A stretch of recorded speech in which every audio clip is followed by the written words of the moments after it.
आपके जो सवाल है, आज हमने उनमें से कुछ सवालों को शामिल किया है हमारे सेगमेंट सवाल जवाब में। हमारे मेहमान Rohas Nagpal, chief block architect hi fi blockchain के, हमारे साथ जुड़ गए हैं आपके सवालों का जवाब देने के लिए। सबसे पहला सवाल नेहा तिवारी का है और पूछ रही है, इतना उतार चढ़ाव क्यों होता है, क्यों है मार्केट इतनी वॉलेटाइल? ये बहुत कॉमन सवाल है रोहास। जरूर। तो एक्चुअली क्रिप्टो की सबसे बड़ी खासियत ही ये है कि वो वॉलेटाइल होता है, और अगर वॉलेटाइल नहीं होगा तो लोग पैसे कैसे बनाएंगे। तो जो बड़े इन्वेस्टर होते हैं वो रेगुलरली जब मार्केट ऊपर जाती है अपने क्रिप्टो बेचते हैं और प्रॉफिट बुकिंग करते हैं, जब वो डूबती है तो वो वापस खरीद लेते हैं। तो उनका प्रॉफिट भी निकल आया और उनकी क्रिप्टो उतनी की उतनी रहती है उनके पास। तो वॉलेटिलिटी तो कहीं नहीं जाने वाली, वो तो और भी बढ़ने वाली है जैसे जैसे आगे टाइम बीतेगा। ओके, फैजान का सवाल है, फ्यूचर में क्या ये पैसे की तरह काम करेगा? नहीं, मेरे हिसाब से नहीं करेगा, बिकॉज गवर्नमेंट इसको कभी भी पैसे का काम नहीं करने देगी। बिकॉज अगर फिएट करेंसी की जगह क्रिप्टो चलने लग गई तो बहुत प्रॉब्लम आएंगी उनके साथ। और अगर आप देखेंगे तो कुछ टाइम में आपको दिखेगा कि एल साल्वाडोर, जहां पे उन्होंने बिटकॉइन को लीगल टेंडर बना दिया है, उनको बहुत सारी इकोनॉमिक प्रॉब्लम होने वाली।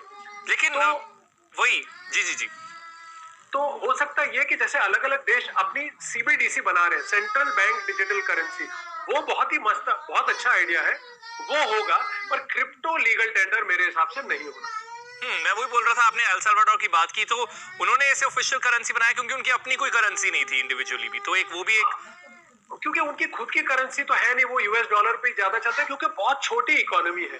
और जो बड़ी बड़ी इकोनॉमीज है उनकी खुद की करेंसी स्ट्रांग है, तो वो कभी भी क्रिप्टो को लीगल टेंडर नहीं बनाएंगे। अगला सवाल बड़े इंटरेस्टिंग यूजर नेम से lion_RF पूछ रहे हैं, क्रिप्टो एनालिसिस कैसे करें कि कौन सा कॉइन गेन होने वाला है? जरूर। तो 5 चीजें आपको याद रखनी है। ROHAS, आर फॉर रेवेन्यू, की ये क्रिप्टो करती क्या है, और ये डेटा आपको मिलेगा उनकी वेबसाइट से और उनके व्हाइट पेपर से कि ये क्रिप्टो रेवेन्यू कैसे बनाने वाला है। ओ मतलब ऑर्गेनाइजेशन।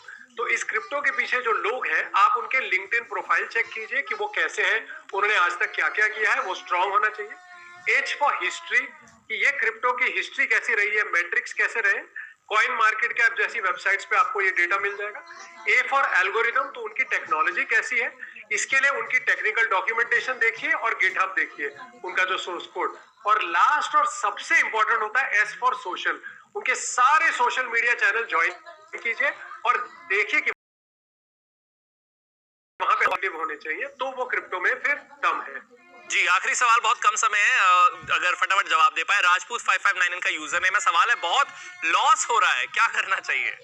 एक चीज याद रखिए, जब सारी दुनिया क्रिप्टो के गुण गाती है तो वो बेचने का टाइम है, और जब सारी दुनिया बोलती है क्रिप्टो डूब गया है तो वो खरीदने का टाइम होता है। तो अगर आप ये लॉजिक पकड़ के चलेंगे और भेड़ चाल से एकदम ऑपोजिट चलेंगे तो आपके लिए वो बेस्ट स्ट्रेटेजी होगी। जी, बहुत बहुत शुक्रिया रोहास हमारे साथ जुड़ने के लिए और इन सभी सवालों का जवाब देने के लिए। इसी के साथ ही ये एपिसोड भी यहाँ पर होता है खत्म। लेकिन अगर आपका कोई सवाल है जो आप चाहते हैं हम अपने एपिसोड में शामिल करें, तो आप टैग कीजिए एनडीटीवी इंडिया को। मेरा नाम है अरुण सिंह, तो आप सोशल मीडिया पर हमें टैग कर सकते हैं, वीडियो बनाकर भी भेज सकते हैं और हम अपने शो में आपके सवालों को करेंगे शामिल। इसी के साथ ही मैं लेना चाहूंगा आपसे अलविदा, गुड बाय।